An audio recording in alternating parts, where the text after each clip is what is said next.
Hello दोस्तों, online study point में आपका स्वागत है। और आज की जो हमारी वीडियो है उसमें हम मुग़ल बादशाह अकबर से संबंधित सारे ही इम्पॉर्टेंट क्वेश्चन डिस्कस करेंगे जो प्रीवियस ईयर में पूछे गए हैं और सारे रिलेटेड इम्पॉर्टेंट फैक्ट्स जो आपके आने वाले एग्जाम्स के लिए हेल्पफुल होने वाले हैं। मैंने सारे ही जो भी इम्पॉर्टेंट फैक्ट या जो भी इम्पॉर्टेंट क्वेश्चन हैं सारे इस वीडियो में ऐड ऑन किए हैं। तो प्लीज़ वीडियो को लास्ट तक देखिएगा। वीडियो अगर पसंद आता है तो लाइक एंड शेयर ज़रूर करें। और आपने अगर अभी तक चैनल को सब्सक्राइब नहीं किया है तो प्लीज़ चैनल को सब्सक्राइब करें, बेल आइकन प्रेस करें। और वीडियो की PDF डाउनलोड करने के लिए आप हमारा टेलीग्राम ग्रुप ज्वाइन कर सकते हैं। तो आज की वीडियो हम शुरू करते हैं। पहला क्वेश्चन है, अकबर का जन्म अमरकोट के राणा वीरसाल के महल में कब हुआ था? ठीक है, तो यहाँ से हमें पता चलता है कि जो अकबर का जन्म है वह कहाँ हुआ था। तो अमरकोट के राणा वीरसाल के महल में कब हुआ था? 15 अक्टूबर 1542 को हुआ था। ठीक है ना। इनके जो बचपन का नाम था वह क्या था? जलाल था। और उनकी जो मदर थी वह कौन थी? हमीदा बानो बेगम। ठीक है। और जो फादर थे वह कौन थे? तो हुमायूं। ओके। और अकबर का जो राज्याभिषेक है वो 14 फरवरी 1556 में हुआ था पंजाब के कलानौर नामक स्थान पर। नेक्स्ट देखते हैं अकबर की माता का नाम। तो क्या था माता का नाम? हमीदा बानो बेगम। फादर कौन थे? हुमायूं थे। और जब हुमायूं की मृत्यु हुई, कैसे हुई? दिल्ली की जो दीनपना लाइब्रेरी है उसकी सीढ़ियों से गिरकर। और जब ये सूचना अकबर को मिली तभी अकबर का राज्याभिषेक 14 फरवरी 1556 को पंजाब में कलानौर नामक स्थान पर किया गया। अगर आपने अभी तक चैनल को सब्सक्राइब नहीं किया तो चैनल को सब्सक्राइब करके बेल आइकन प्रेस करें ताकि वीडियो का अपडेट आपको मिल पाए। अगर फिर भी आपको वीडियो का नोटिफिकेशन नहीं मिलता है तो आप हमारा टेलीग्राम ग्रुप ज्वाइन कर सकते हैं। वहाँ आपको सारे वीडियो के नोटिफिकेशन और PDF अवेलेबल हो जाएगी।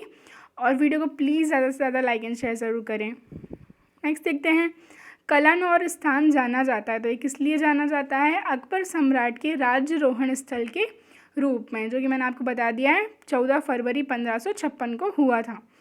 जब अकबर का 14 फरवरी 1556 को पंजाब के कलानौर नामक स्थान पर राज्याभिषेक हुआ तब किसे अकबर के संरक्षक के रूप में नियुक्त किया गया? तो बैरम खां को अकबर के संरक्षक के रूप में नियुक्त किया गया। ठीक है।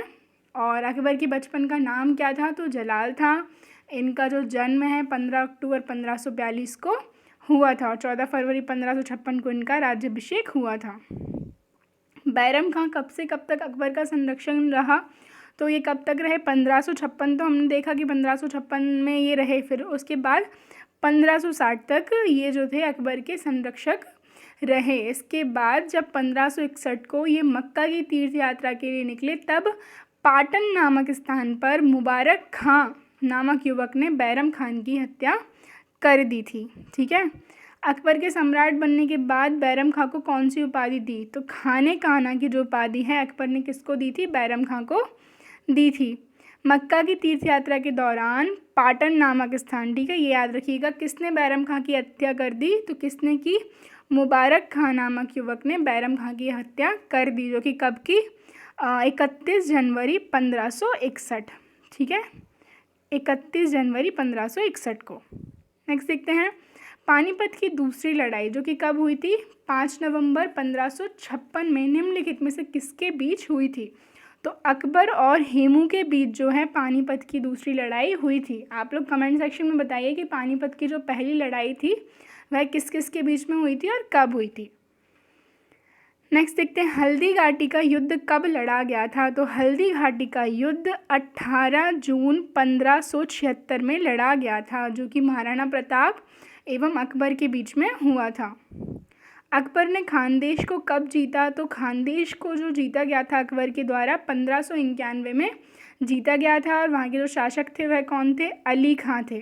ठीक है, अली खां थे। और उन्होंने स्वेच्छा से जो है मुग़ल शासन की अधीनता स्वीकार कर ली थी। ठीक है ना। ये जो था दक्षिण भारत का राज्य था। और दक्षिण भारत की 4 ऐसे प्रमुख हम बात करेंगे जो अकबर के द्वारा जीते गए थे। तो पहला तो खानदेशी था जो कि 1551 में जीता गया, 1591 1591 में। फिर दूसरा जो था वह था दौलताबाद, ठीक है ना, 1599 में जीता गया। और जो शासक हम कहें कौन थी वहाँ की? तो चांद बीबी थी। ठीक है। इसके बाद तीसरा जो था अहमदनगर था जो कि 1600 में जीता गया। और शासक कौन थे? बहादुर शाह चांद बीबी, ठीक है ना। वो चांद बीबी दौलताबाद वाली अलग हैं, यहाँ पर का क्या नाम है पूरा? बहादुर शाह चांद बीबी, ठीक है।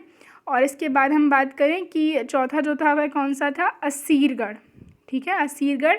और शासक जो थे वह कौन थे? मीरन बहादुर। कब जीता गया? 1601 में। और ये जो था अकबर का अंतिम अभियान था, ठीक है। आगे बढ़ते हैं। अकबर ने सम्राट की उपाधि कब ग्रहण की? तो जब दक्षिण विजय के बाद, कौन सी दक्षिण विजय? असीरगढ़ का जो युद्ध हुआ 1601 में, उसके शासक कौन थे? मीरन बहादुर। तब अकबर ने कौन सी सम्राट की उपाधि धारण की? किस राजपूत वंश ने अकबर के सामने कभी समर्पण नहीं किया? ठीक है, तो जो सिसोदिया वंश के राजपूत थे उन्होंने कभी भी अकबर के सामने समर्पण नहीं किया। नेक्स्ट देखते हैं। गुजरात विजय को यादगार स्वरूप बनाने के लिए अकबर ने किसका निर्माण करवाया? ठीक है ना, तो जो बुलंद दरवाज़ा है इसका निर्माण 1601 में अकबर के द्वारा कराया गया। कहाँ पर कराया गया? फतेहपुर सीकरी में।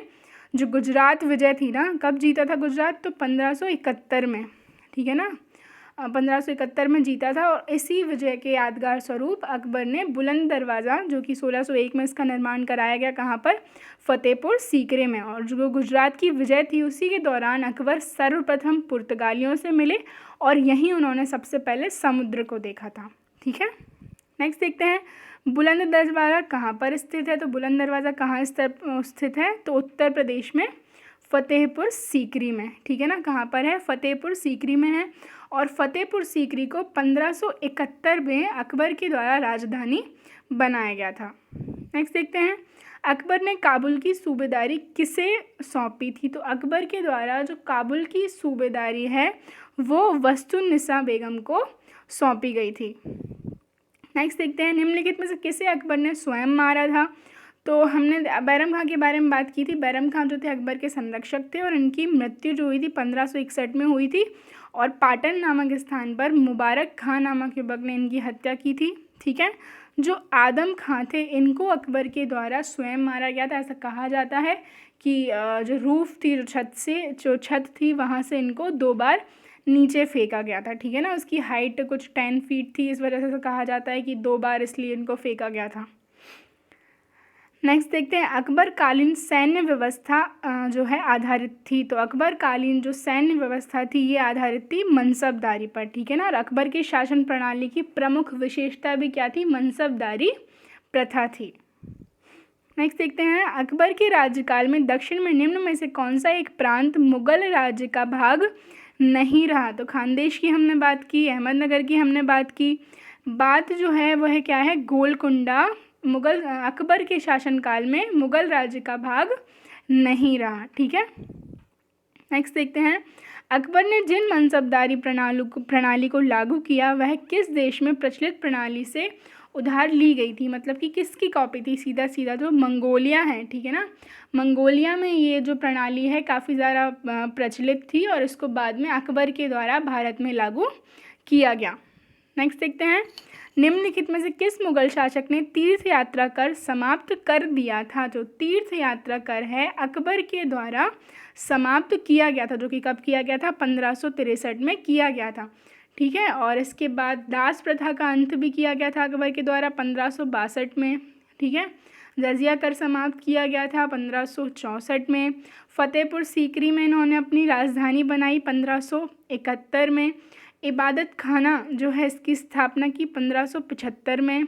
1578 में इबादत खाने में सभी धर्म के लोगों की जो है प्रवेश की अनुमति दी गई, ठीक है ना। और दीन है इलाही की स्थापना की अकबर ने कब?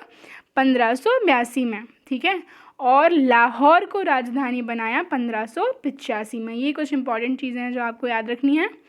जजिया कर को किसने समाप्त किया? तो जजिया कर को किसके द्वारा समाप्त किया गया? तो अकबर के द्वारा समाप्त किया गया। कब किया गया? 1564 में। और जो है जजिया कर सबसे पहले किसके द्वारा लगाया गया था? तो मोहम्मद बिन कासिम के द्वारा। नेक्स्ट देखते हैं। अकबर ने दहसाला प्रथा शुरू की। तो दहसाला प्रथा जो है 1580 में शुरू की गई थी। किसके द्वारा? जो अकबर के दीवान थे, ठीक है ना। दीवान जो थे राजा टोडरमल, इनके द्वारा दहसाल जो व्यवस्था थी इसकी शुरुआत की गई। अकबर काल में भू राजस्व व्यवस्था एक प्रसिद्ध नीति, ठीक है ना, आईने दहसाला पद्धति किसके द्वारा निर्मित की गई थी? तो टोडरमल के द्वारा 1580 में इसकी शुरुआत की गई थी। नेक्स्ट देखते हैं, फतेहपुर सीकरी का इबादत खाना क्या था? ठीक है, तो जो फतेहपुर सीकरी का इबादत खाना था वह भवन था जिसमें विभिन्न धर्मों के विद्वान के साथ अकबर चर्चा करता था, ठीक है ना। और इबादत खाने की जो स्थापना है कब की गई? 1575 में की गई और 1578 में सभी धर्म के लोगों को इसमें प्रवेश की अनुमति दे दी गई थी। नेक्स्ट देखते हैं, अकबरनामा किसने लिखा? तो जो अकबरनामा लिखा गया ये किसके द्वारा लिखा गया? ये लिखा गया अबुल फजल के द्वारा, ठीक है ना। किसके द्वारा लिखा गया? अबुल फजल के द्वारा। नेक्स्ट देखते हैं, अकबर द्वारा बनाई गई श्रेष्ठतम इमारतें पाई जाती हैं। तो अकबर द्वारा जो श्रेष्ठतम इमारतें पाई जाती हैं ये कहाँ पाई जाती हैं? फतेहपुर सीकरी में पाई जाती हैं, ठीक है ना। और हम बात करें कुछ इम्पॉर्टेंट जो कृतियाँ हैं अकबर के द्वारा बनवाई हुई, तो वो दिल्ली में हुमायूं का मकबरा, ठीक है ना, आगरा का लाल किला, फतेहपुर सीकरी में शाही महल, दीवाने खास, पंचमहल, बुलंद दरवाज़ा, जोधा भाई का महल, इबादत खाना और इलाहाबाद का किला और लाहौर का किला। ये कुछ इंपॉर्टेंट चीज़ें हैं जो अकबर के द्वारा बनवाई गई। लेकिन सबसे ज़्यादा जो श्रेष्ठतम इमारतें और सबसे ज़्यादा जो हैं वह कहाँ मिलती हैं? फतेहपुर सीकरी में। और 1571 में फतेहपुर सीकरी को राजधानी बनाया गया था। नेक्स्ट देखते हैं, अकबर के शासनकाल में निम्नलिखित घटनाओं को तिथि क्रम अनुसार व्यवस्थित करें। तो जो जजिया कर की समाप्ति है कब की गई? 1564 में की गई। इबादत खाने का निर्माण 1575 में किया गया, ठीक है। मजहर पर हस्ताक्षर 1579 में, ठीक है ना, 1579 में। और दीन इलाही की स्थापना 1582 में। तो यही करेक्ट ऑर्डर होगा। फर्स्ट, सेकंड, थर्ड, फोर्थ हम देख लेते हैं। तो सी हमारा जो बी वाला ऑप्शन है ये करेक्ट हो जाएगा, ठीक है। नेक्स्ट देखते हैं, निम्नलिखित में से कौन मुगल काल की एकमात्र महिला प्रधानमंत्री थी? तो आप सबको पता होगा वैसे तो ये कौन थी? महामंगा थी, ठीक है ना। कौन थी? महामंगा थी। और जिनकी हमने बात की थी, जिन्हें अकबर के द्वारा स्वयं मारा गया था, आदम खां, वो जो थे इनके पुत्र थे। नेक्स्ट देखते हैं, किस चिश्ती संत के दरगाह पर अकबर दर्शन हेतु अधिक जाते थे? किसके, कौन से थे वह थे ख्वाजा मोइनुद्दीन चिश्ती, ठीक है ना। और इन्हीं के नाम पर जो है उन्होंने अपने पुत्र जहांगीर का नाम रखा था क्या? सलीम, ठीक है ना। इनका जो नाम था क्या था? सलीम चिश्ती था। इसलिए इन्होंने अपने जो पुत्र का नाम रखा था क्या? सलीम, जिसका जन्म 24 अक्टूबर 1605 को हुआ था। अकबर ने सर्वप्रथम वैवाहिक संबंध राजपूतों के जिस ग्रह से स्थापित किए थे वह थे कौन थे? तो कछवाहों के साथ, ठीक है। राजपूत थे कौन से? कछवाहों के साथ सर्वप्रथम वैवाहिक संबंध स्थापित किए गए थे अकबर के द्वारा। किस सिख गुरु को अकबर ने 500 बीघा ज़मीन दी थी? तो किसको दी थी? गुरु रामदास को, जो कि सिख धर्म के चौथे गुरु थे, ठीक है। नेक्स्ट देखते हैं, निम्नलिखित भारतीय शासकों में से अकबर के समकालीन थी या था? तो इनमें से जो थी कौन थी? रानी दुर्गावती, ठीक है ना। जब अकबर ने गोंडवाना पर हम कहें हमला किया था अकबर के द्वारा, जो कि जीत लिया गया था, तो वहाँ पर जो शासक थे वह कौन थे? वीर नारायण एवं दुर्गावती। कब किया गया था? तो 1564 में किया गया था। और जो मुगल सेनापति थे वह कौन थे? आसफ खां थे, ठीक है। नेक्स्ट देखते हैं, किसने अकबर को जिल्ले इलाही यानी कि खुदा की परछाई एवं फर-ए-इज़्दी यानी कि खुदा से निकलने वाली रोशनी कहा है? तो ये जो है किसके द्वारा कहा गया था? अबुल फजल के द्वारा कहा गया था। और अबुल फजल के द्वारा ही अकबरनामा की भी रचना की गई थी, ठीक है ना। हम बात करें कि अकबर के दरबार में 9 रत्न थे, ठीक है ना, जिनमें से कि अबुल फजल भी एक थे, फैज़ी जो कि भाई थे अबुल फजल के, तानसेन, ठीक है ना। तानसेन को अकबर के द्वारा कंठाभरण वाणी विलास की उपाधि दी गई थी, ठीक है ना। और जो है तानसेन कहाँ से थे? तो इनका जन्म ग्वालियर में हुआ था। राजा टोडरमल, तो टोडरमल के बारे में हमने बात की थी कि इनके द्वारा दहशाला जो व्यवस्था थी, ठीक है ना, दहशाला बंदोबस्त शुरू किया गया था। राजा मानसिंह, अब्दुल रहीम खाने खाना, तो ये जो हैं ये कौन है? ये बैरम खां के पुत्र थे जिन्होंने तुजो के बाबरी का अनुवाद किया था, ठीक है। और ये जो फ़कीर अजाउद्दीन एवं मुल्ला दो प्याज़ा, ये जो थे अकबर के 9 रत्नों में शामिल थे। नेक्स्ट देखते हैं, अकबर का मकबरा निम्नलिखित में से किस स्थान पर स्थित है? तो अकबर का जो मकबरा है ये कहाँ पर है? ये है सिकंदरा में, ठीक है ना। कहाँ पर है? सिकंदरा में। अकबर की जो मृत्यु है 16 अक्टूबर 1650 को हुई थी और आगरा के निकट ही जो सिकंदरा है वहाँ पर इनको दफना दिया गया था, ठीक है। हमने बात की अकबर का जन्म हुआ 15 अक्टूबर 1542 को। इनकी जो मदर थी कौन थी? हमीदा बानो बेगम थी। कहाँ पर हुआ था? तो अमरकोट के राणा वीरसाल के महल में हुआ था। बचपन का नाम क्या था? जलाल था। इनका राज्याभिषेक 14 फरवरी 1556 को पंजाब के कलानौर में हुआ था, ठीक है। इसके बाद बैरम खां जो थे 1556 से 1560 तक इनके संरक्षक रहे। पानीपत की दूसरी लड़ाई 5 नवंबर 1556 को अकबर और हेमू के बीच में हुई, ओके। और 31 जनवरी 1561 को मुबारक खां ने हत्या कर दी किसकी? बैरम खां की, ठीक है। और इसके बाद हल्दी घाटी का जो युद्ध था 1576 में मेवाड़ के शासक कौन? महाराणा प्रताप एवं अकबर के बीच हुआ था। और अकबर की जो सेना थी इसका नेतृत्व किया था मानसिंह के द्वारा, और जो महाराणा प्रताप थे उनकी सेना की ओर से किसने भाग लिया था? तो किसने नेतृत्व किया था? तो हाकिम खां ने, ठीक है। अकबर के द्वारा जीते गए प्रदेश की हम बात करें तो मालवा जो कि शासक थे बाज बहादुर 1561 में, फिर गोंडवाना, आमेर, मेड़ता, मेवाड़, रणथंभौर, कालिंजर, मारवाड़, जैसलमेर, बीकानेर, गुजरात। और गुजरात इसलिए इम्पॉर्टेंट है क्योंकि गुजरात विक्ट्री में ही अकबर ने क्या बनवाया था? बुलंद दरवाज़ा बनवाया था फतेहपुर सीकरी में, ठीक है ना। और इसी में पहली बार उन्होंने समुद्र भी देखा था और पुर्तगालियों से इनकी मुलाकात भी हुई थी, ठीक है ना। काबुल, कश्मीर, उड़ीसा, सिंध, बलूचिस्तान और कांधार ये प्रदेश थे जो कि अकबर के द्वारा जीते गए थे। और दक्षिण भारत में 4 मेन हैं: खानदेश, दौलताबाद, अहमदनगर और असीरगढ़, ठीक है। और फिर कुछ महत्वपूर्ण कार्य थे जो अकबर के द्वारा किए गए थे। तो दास प्रथा का अंत जो कि 1562 में किया गया, तीर्थ यात्रा कर समाप्त किया गया 1563 में, जजिया कर समाप्त किया गया 1564 में, फतेहपुर सीकरी को राजधानी बनाया गया 1571 में, और इबादत खाना की स्थापना की गई 1575 में। और इबादत खाने में सभी धर्म के लोगों की प्रवेश की अनुमति दी गई 1578 में।